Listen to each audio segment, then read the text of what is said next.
Un saludo cordial y afectuoso para toda la audiencia y para el Ministerio Verdad Adventista.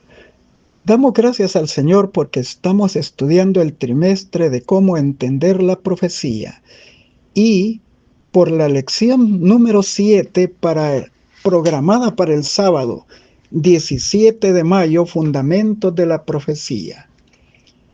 Después oí la voz del Señor que dijo: ¿A quién enviaré? ¿Quién irá de nuestra parte? Entonces respondí: aquí estoy, envíame a mí. Isaías 6, versículo 8. La palabra de Dios presenta los atributos exclusivos de Dios como creador y soberano del universo, ya que Él creó todo lo que existe.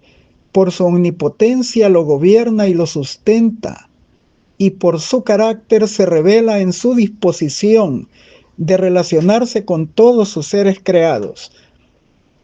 Apocalipsis 4:11. Dios creó a la humanidad para que disfrutara de comunión con Él para la eternidad, en armonía con los seres creados de otros mundos que nunca han pecado.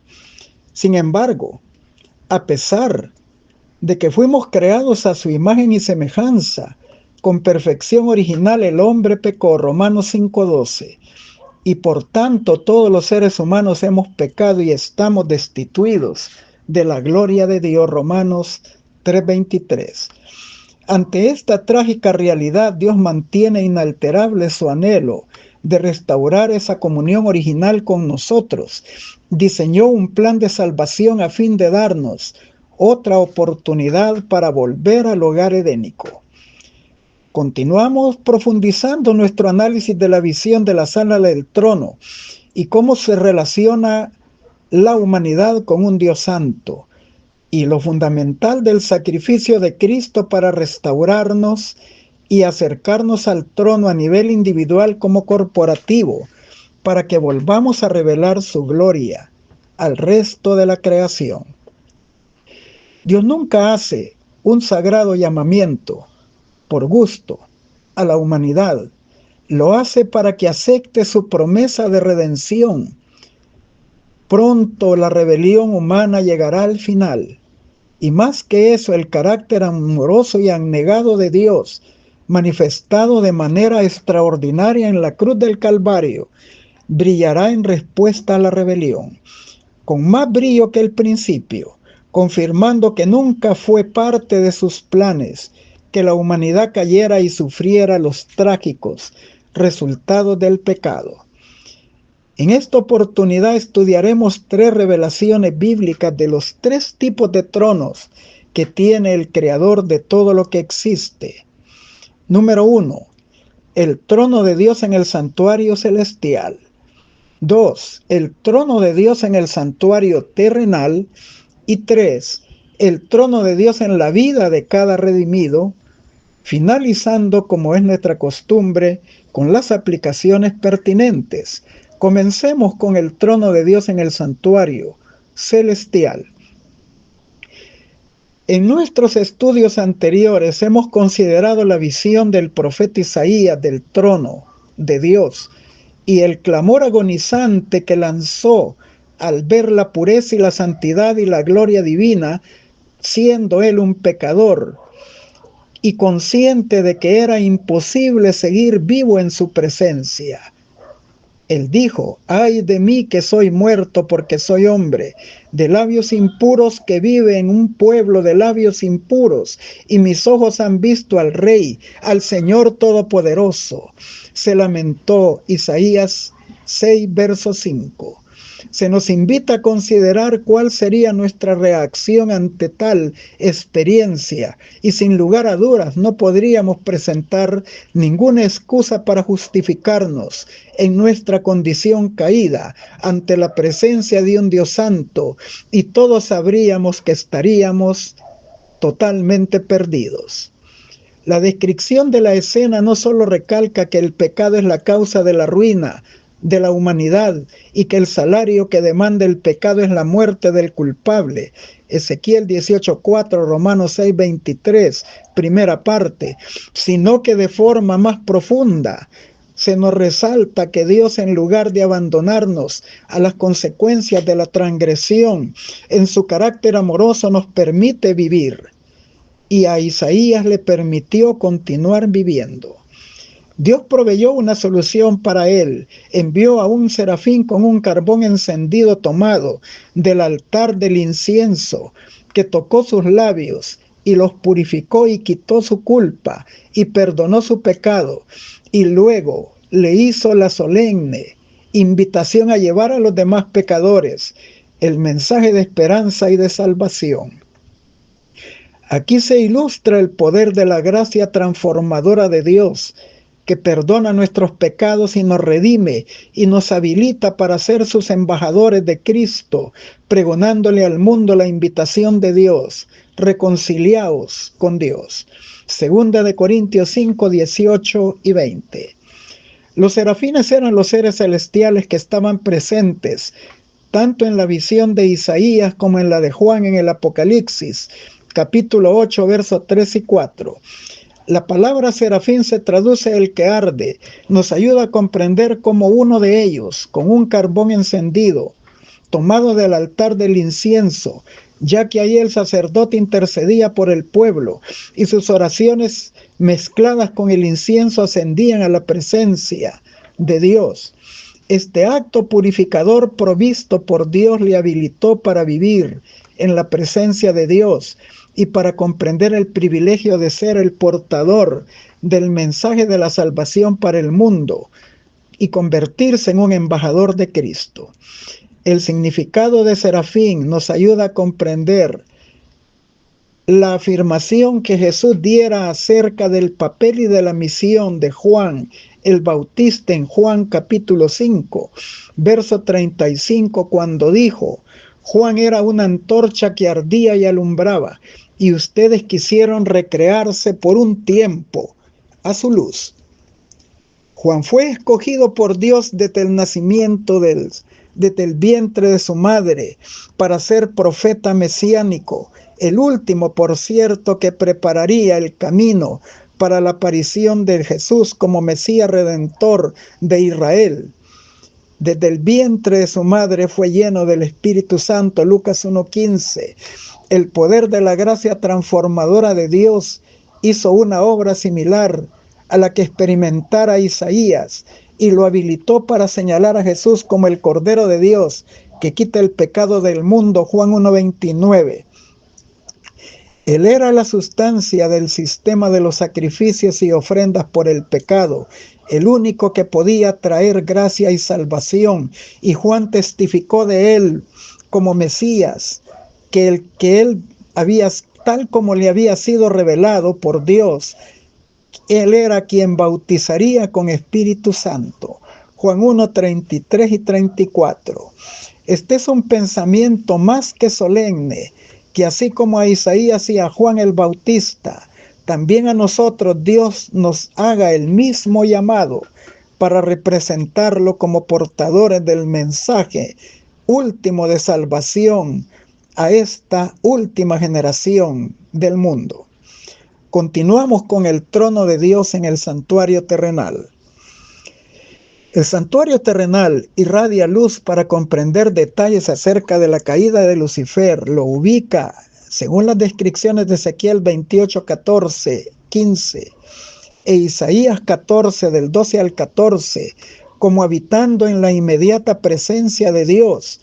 En el santuario terrenal se ilustraba que en el trono de Dios, sobre el arca del pacto, había un propiciatorio que tenía 2 querubines alados, con sus rostros reverentemente agachados y extendidas sus alas, y irradiando una luz entre ellos. Esto nos indica de que Lucifer vivía en la inmediata presencia de Dios y gozaba de una posición exaltada. Ezequiel lo presenta morando en el monte de Dios en el Edén. Lo anterior nos revela que estaba tan cerca del trono y de la santa ley de Dios, indicando esto de que poseía un conocimiento especial de los principios del reino de Dios revelados en la santa ley, pues ella es el fundamento de su gobierno. El santuario terrenal y sus servicios enseña que todo privilegio conlleva una responsabilidad, y la de Lucifer no fue poca. Si él hubiera sido fiel, hubiera ayudado a revelar la gloria de Dios ante el universo, pero en lugar de eso, comenzó a codiciar esa gloria que le pertenecía exclusivamente a Dios como creador, y empezó a reclamar derechos y prerrogativas que en su opinión merecía a causa de su hermosura, ya que era el sello de la perfección y tenía una posición exaltada.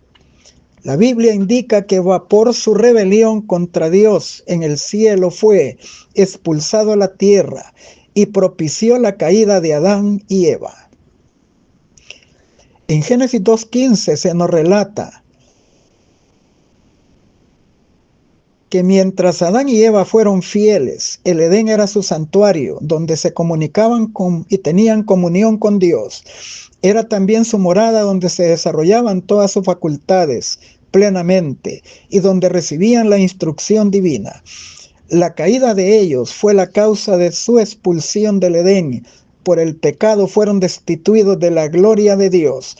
Romanos 3:23. Pero Dios en su amor había hecho provisión de un plan de redención desde antes de la fundación del mundo, y antes de expulsarlos les reveló la promesa del protoevangelio en Génesis 3:15, la promesa de redención a través del Mesías Redentor venidero. Y también ilustró el precio de la redención que se pagaría, haciéndose el primer sacrificio que prefiguró la futura muerte del Mesías en la cruz. Génesis 3:21, Apocalipsis 13:8. Y ahora podemos comprender que ellos salieron del Edén con la esperanza de que un día volverían y serían restituidos a su santa morada. Por mucho tiempo el Edén permaneció en la tierra. Dios puso querubines en la entrada que les impedían el acceso al árbol de la vida. Y aquí se ocupa una expresión hebrea en Génesis 3:22 al 24. Dios puso querubines al oriente del jardín del Edén. Moisés utiliza la palabra hebrea chacán, que es la misma que se utilizó posteriormente para describir la presencia de Dios en el tabernáculo del desierto, cuando dijo: harán un santuario para mí y yo habitaré en medio de ellos. Éxodo 25:8. La presencia de los querubines, custodios del Edén, recordaban al impenitente su necesidad de aceptar el plan de la salvación para tener derecho a Dios, acceso a Dios.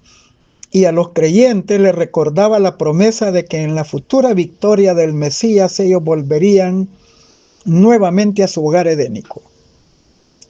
En el tabernáculo de reunión en el desierto, los querubines estaban bordados en las cortinas del santuario que separaban el lugar santo del santísimo. Éxodo 26:1.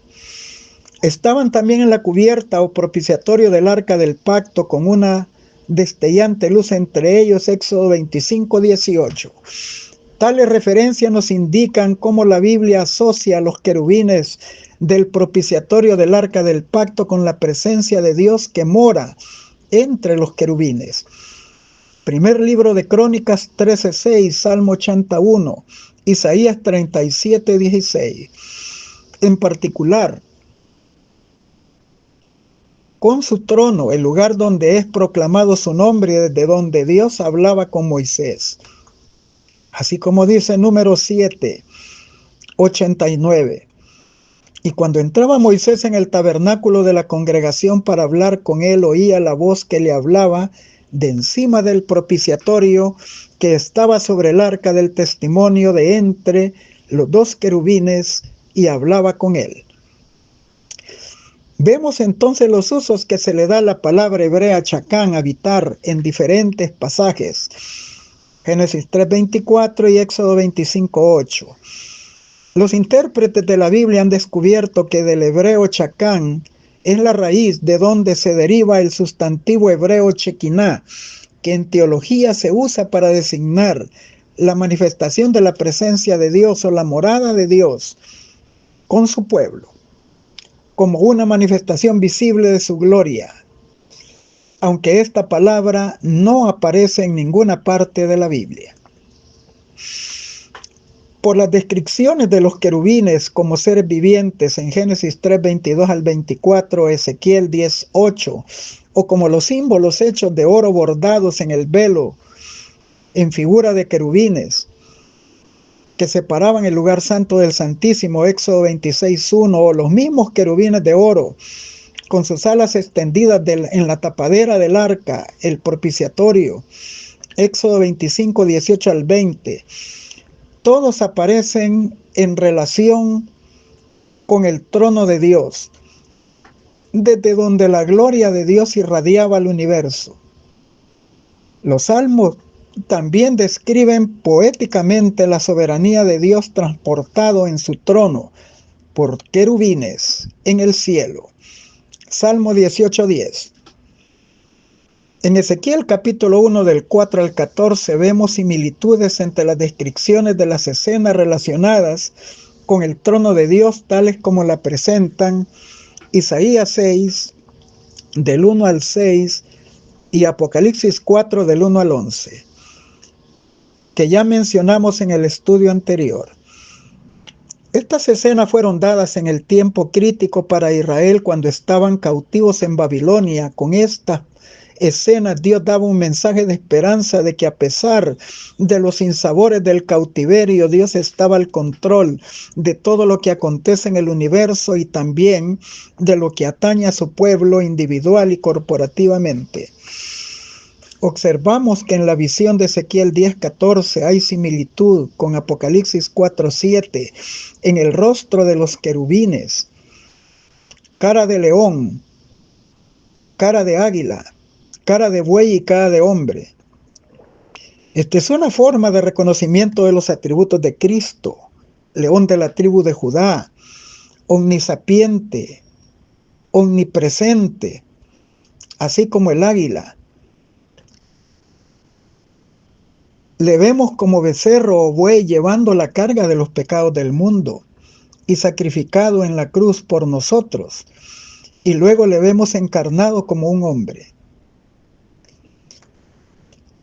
Todas estas escenas de los querubines siempre están relacionadas también con los carbones encendidos del altar en la visión de Isaías, que en aquel caso fue a través de los serafines.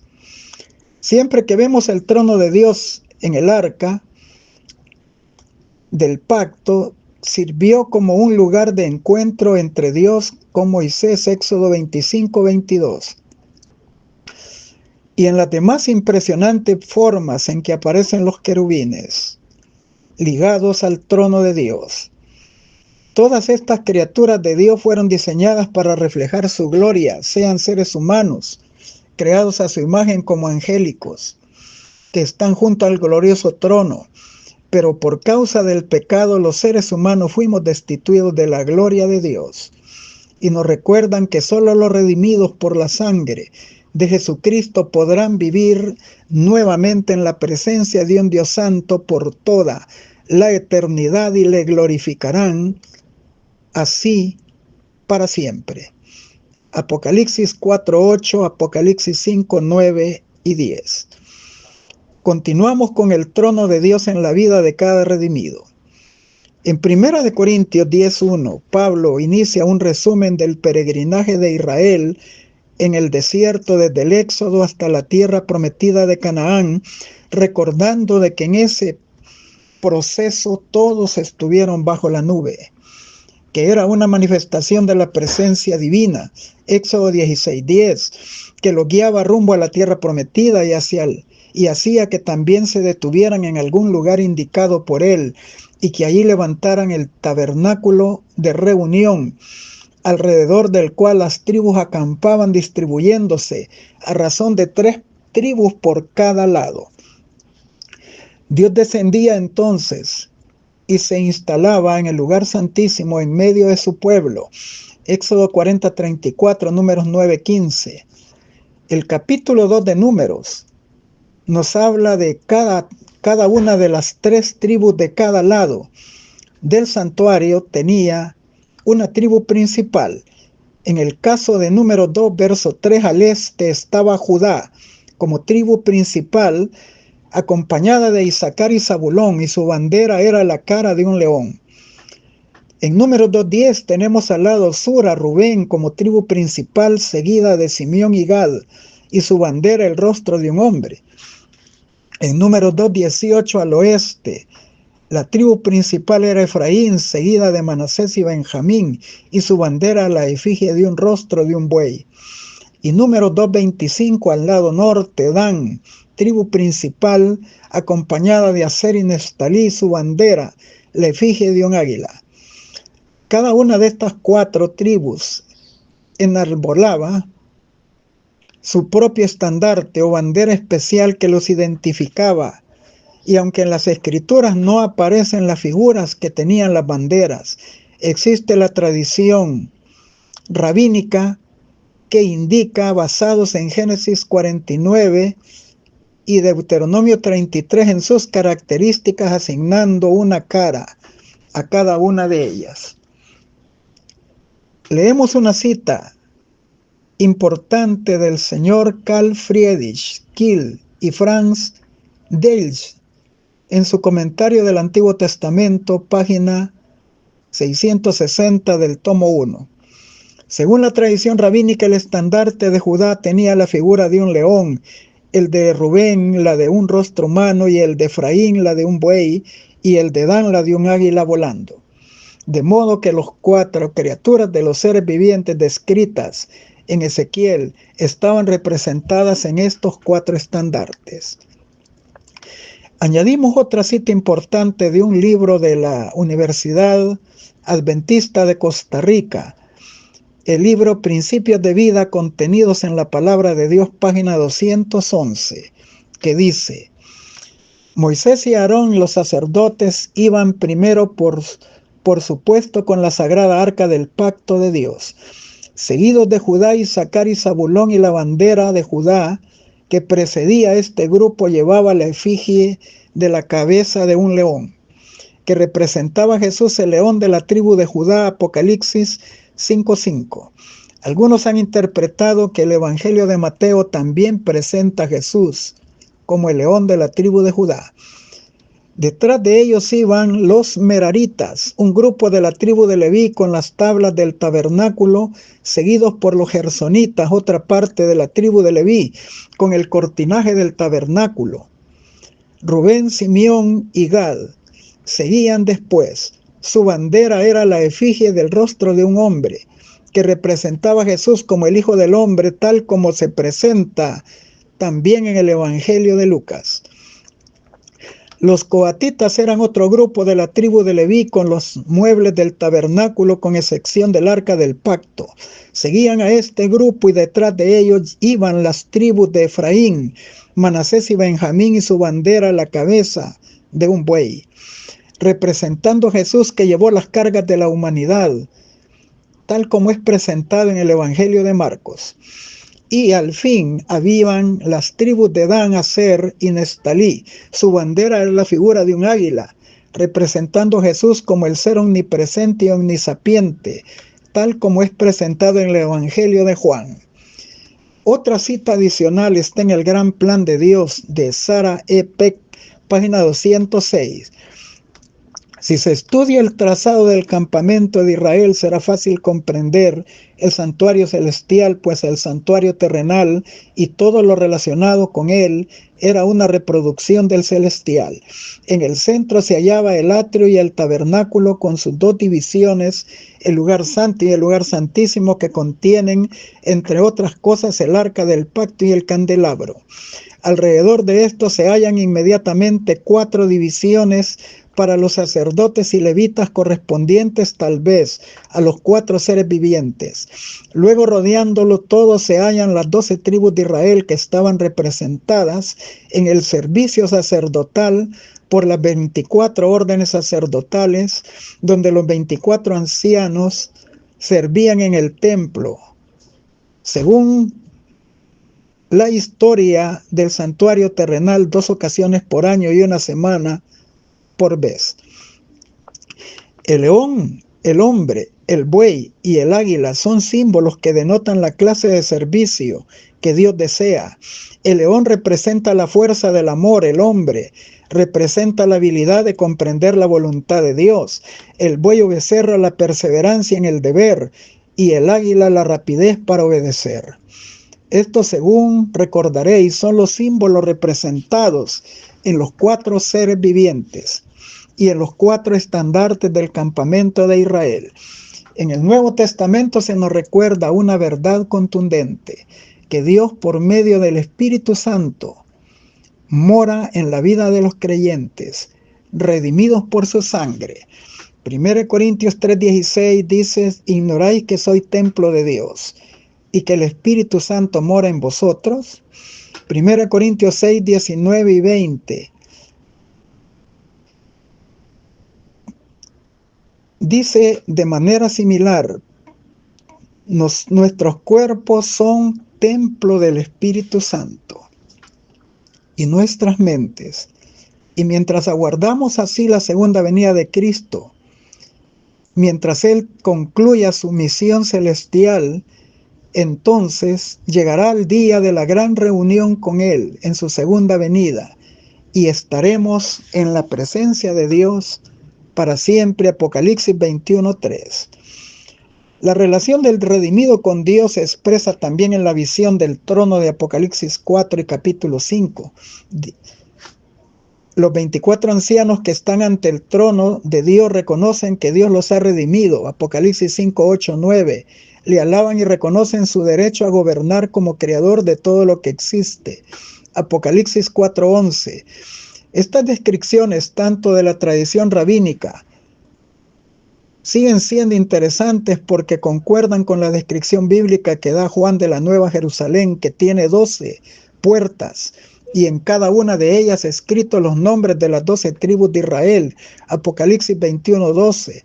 Y tal como ocurría en la distribución del campamento israelita alrededor del tabernáculo, había 3 puertas al norte, al sur, al este y al oeste respectivamente, representando a 3 tribus en cada una de ellas en sus 4 lados de la ciudad. Apocalipsis 21:13. Las descripciones del campamento de Israel y de la Nueva Jerusalén subrayan un hecho crucial: que Dios pretende acercar a la humanidad a su trono, según lo describe también el espíritu de profecía en el libro Primeros Escritos. El templo de Dios en el cielo no está dentro de la Nueva Jerusalén, sino en sus afueras. Y por esa razón Juan en Apocalipsis nos dice que dentro de la santa ciudad no vio en ella templo. Su templo es el Señor Dios Todopoderoso y el Cordero. Apocalipsis 21:22. En las descripciones de Lucifer de Ezequiel 28, 11 al 17, Isaías 14, del 12 al 14, que ya hemos considerado anteriormente, se brinda un contraste entre el privilegio original que gozó Lucifer y que le es vedado a causa de su rebelión, y el privilegio que Dios dará a los redimidos, a la hueste de los 144,000, también, como lo describe Apocalipsis 14 del 1 al 12 y Apocalipsis 22 del 1 al 3. Todo esto en cumplimiento del plan de la salvación. Vemos que Lucifer moraba en la presencia de Dios en el monte de Dios, Ezequiel 28, 14, 15, y fue expulsado de allí por su rebelión, Isaías 14, del 12 al 14, y Apocalipsis 12, del 7 al 11. Pero los 144,000 se encontraron con Cristo de pie en el monte de Sión, Apocalipsis 14, 1.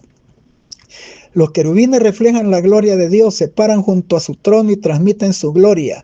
Lucifer una vez tuvo esa labor y pareciera que por la gracia de Dios todo redimido puede heredar ese privilegio y posición. ¿Qué mejor grupo para hablarle a los otros mundos no caídos del carácter increíblemente justo y misericordioso de Dios que los redimidos por Cristo? Lucifer perdió su acceso al Edén, Ezequiel 28, 11 al 17.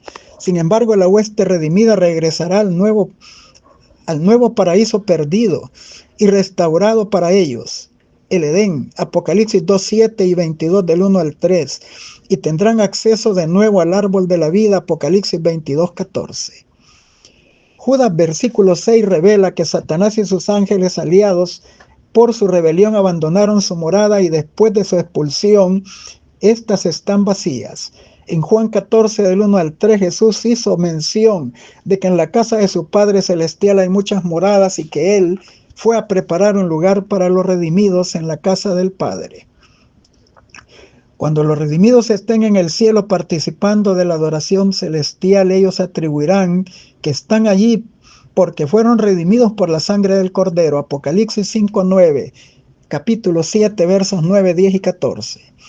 Como parte de la adoración dirán: digno eres de tomar el libro y abrir sus sellos, porque tú fuiste inmolado y con tu sangre nos has redimido para Dios de todo linaje, lengua y pueblo y nación. Apocalipsis 5:9.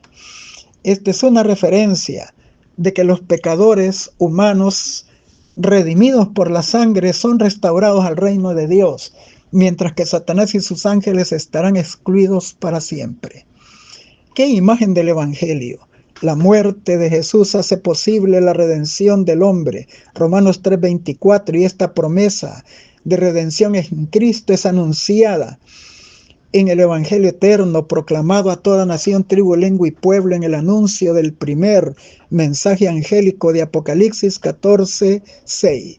Vemos la invitación libre para todo aquel que la reciba con gozo y gratitud, ya que Dios amó de tal manera al mundo que dio a su Hijo unigénito, para que todo aquel que en Él crea no se pierda, mas tenga vida eterna. Juan 3:16. No hay un ser humano en la historia de la tierra a quien Cristo no haya muerto por él. Romanos 5:8. Cristo murió por nosotros, revelando el amor de Dios. Los redimidos por la sangre del Cordero tendrán el privilegio de ser ciudadanos del reino de los cielos. Filipenses 3:20-21. Embajadores de Cristo. 2 Corintios 5:18. Desarrollando en la tierra el ministerio de la reconciliación, invitando al mundo a reconciliarse con Dios. 2 Corintios 5:20. La realidad del pecado nos ha removido por mucho tiempo del paraíso de Dios, pero aunque han transcurrido muchos milenios, nunca hemos sido removidos del corazón del Hacedor nuestro. Él no solo condescendió a restaurarnos a su reino perfecto, lo cual ya sería suficientemente milagroso. El mero hecho de ser admitidos como hijos pródigos sería ya una bendición, no digamos disfrutar el paraíso. Pero Cristo tiene en su mente algo más profundo, más íntimo. Nos dará la tarea de contar la historia de la redención al universo no caído. Los pecadores perdonados y restaurados proyectan exactamente la imagen que Dios desea que su universo vea. ¿Cómo nos recuerda el estribillo de aquel famoso himno? Grato es contar la historia de Cristo y de su gloria, de Cristo y de su amor. Cantos semejantes resonarán en los atrios celestiales como cantos de victoria y de redención. Y aunque los seres humanos de los otros seres celestiales, y aunque los seres celestiales y de los demás mundos son beneficiarios de los alcances del plan de la salvación en lo que respecta a la seguridad de que no volverá a brotar la maldad en todo el universo, ellos ciertamente doblarán sus alas, pero nunca tendrán la experiencia de aquellos que sintieron la caída y la restauración de Dios. Gloria a Dios por nuestra salvación. Finalizamos con las aplicaciones pertinentes. El jardín del Edén permaneció sobre la tierra mucho tiempo después de que el hombre fuera expulsado de sus agradables senderos. Génesis 4:16.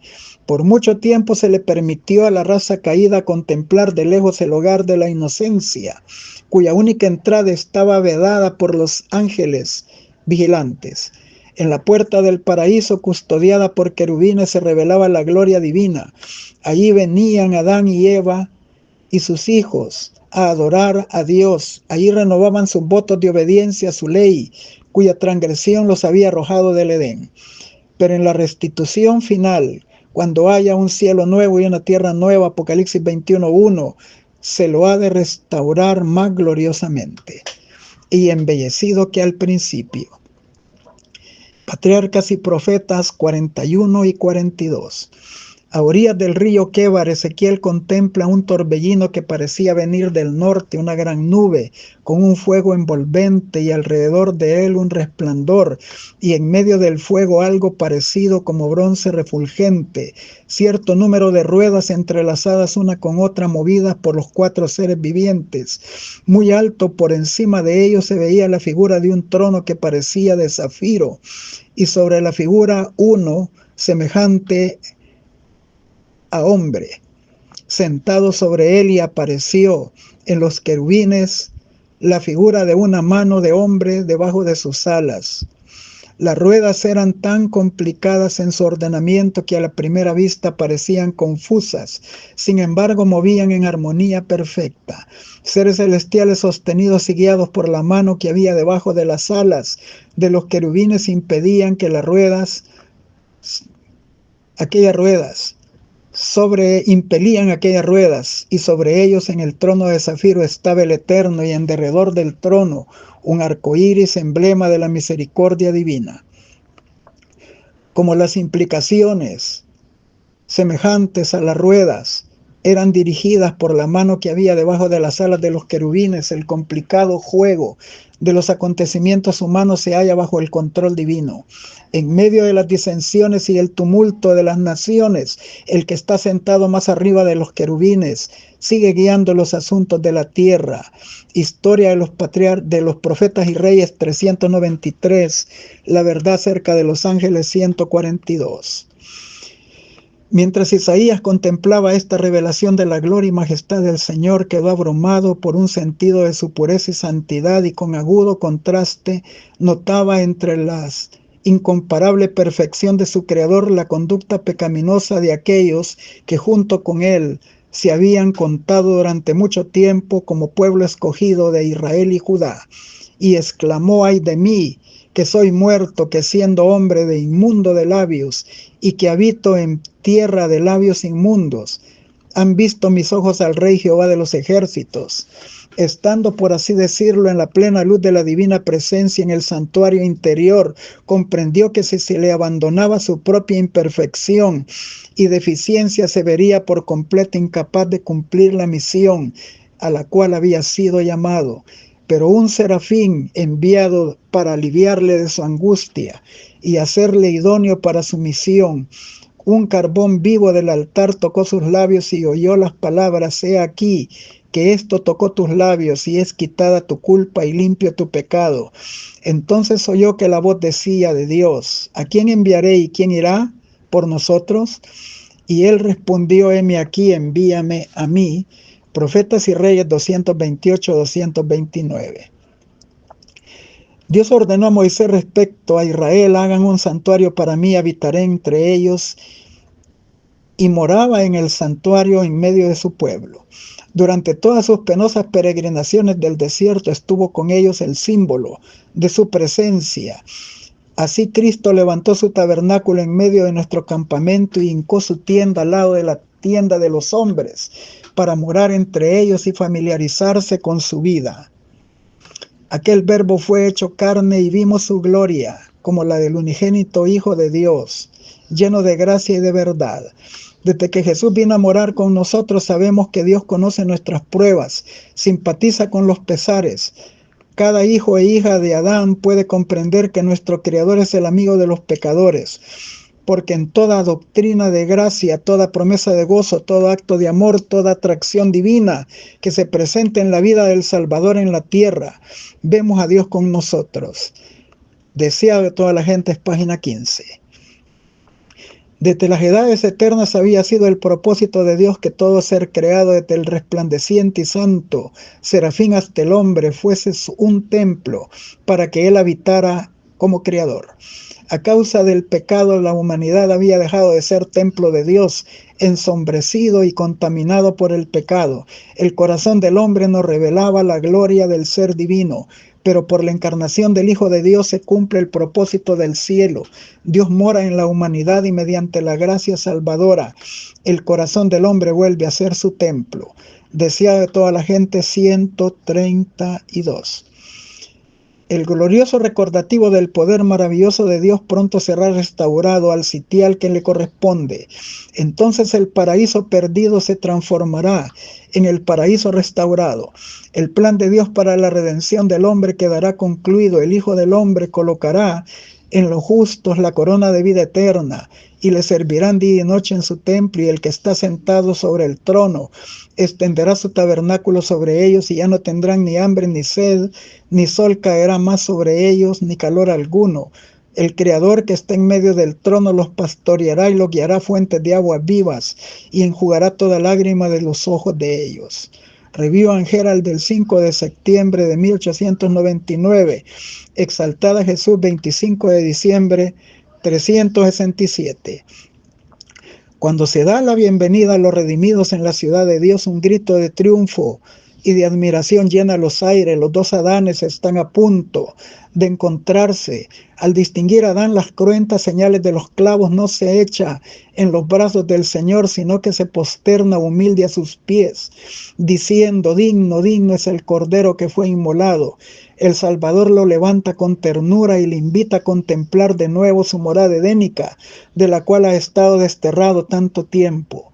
Después de su expulsión del Edén, la vida de Adán en la tierra estuvo llena de pesar por cada hoja marchita, cada víctima ofrecida en sacrificio, cada ajamiento en el hermoso aspecto de la naturaleza y cada mancha en la pureza del hombre. Le recordaban su pecado. Terrible fue su agonía de remordimiento cuando notó que aumentaba la iniquidad y que en respuesta a sus advertencias se le tachaba de ser él mismo la causa del pecado. Se arrepintió sinceramente de su pecado y confió con los méritos del Salvador prometido y murió en la esperanza de la resurrección. El Hijo de Dios reparó la culpa y la caída del hombre, y ahora, a merced a la obra de la propiciación, Adán es restablecido a su primitiva soberanía. Transportado de dicha, contempla los árboles que fueron una vez su delicia, árboles cuyo fruto recogiera en los días de su inocencia y dicha. Ve las vides de sus propias manos cultivaron, las mismas flores que gozaba en cuidar en otros tiempos. Su espíritu abarca todo el escenario, comprende que este es en verdad el Edén restaurado y que es mucho más hermoso ahora que cuando él fue expulsado. El Salvador lo lleva al árbol de la vida y toma de su fruto y se lo ofrece para comer. Adán mira en torno suyo y nota a una multitud de redimidos de su familia que se encuentran en el paraíso de Dios. Entonces arroja su brillante corona a los pies de Jesús y, cayendo sobre su pecho, abraza al Redentor. Toca luego el arpa de oro y por las bóvedas del cielo repercute el cántico triunfal: digno, digno, digno es el Cordero que fue inmolado y volvió a vivir. La familia de Adán repite los acordes y arroja sus coronas a los pies del Salvador, inclinándose ante él en adoración, conflicto de los siglos. 629-630. En el mundo por venir, Cristo llevará a los redimidos junto al río de la vida. Les enseñará maravillosas lecciones de la verdad, abrirá ante ellos los misterios de la naturaleza. Verán allí una mano maestra que mantiene los mundos en su lugar. Presenciarán las habilidades del gran artista al colorear las flores del campo y comprenderán los propósitos de un Padre misericordioso que dispensa cada rayo de luz junto a los santos ángeles. Los redimidos reconocerán en canciones de agradecida adoración el supremo amor de Dios por un mundo desagradecido. Entonces se comprenderá plenamente que de tal manera amó Dios al mundo, que ha dado a su Hijo unigénito para que todo aquel que en él cree no se pierda, mas tenga vida eterna. Juan 3:16. Review and Herald del 3 de enero de 1907, La verdad acerca de los ángeles, 290.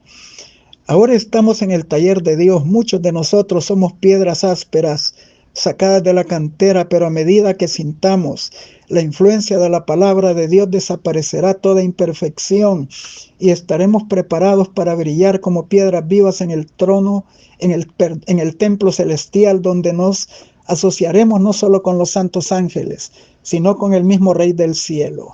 Conducción del niño 69. Satanás tiene un conocimiento exacto de los pecados que por sus tentaciones ha hecho cometer a los hijos de Dios.